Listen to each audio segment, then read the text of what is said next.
స్వయంగా సముద్రమే అభిషేకం చేసే శివలింగం గురించి మీకు తెలుసా? అది గుజరాత్లోని స్టంబేశ్వర్ దేవాలయంలో ఉంది.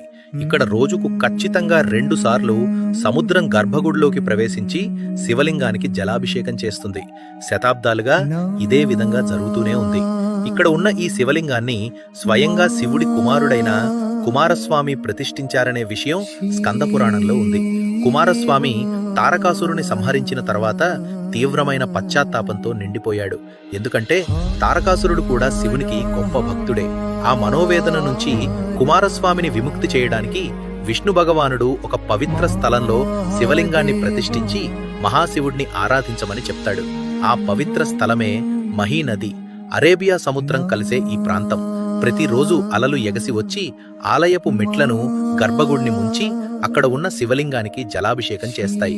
అందుకే దీనిని అదృశ్య దేవాలయం, గాయబ్ మందిర్ అని కూడా పిలుస్తారు. శతాబ్దాలుగా ఉప్పు నీటిలో తడుస్తున్నప్పటికీ ఆ శివలింగానికి ఇప్పటికీ చెక్కుచెదరలేదు.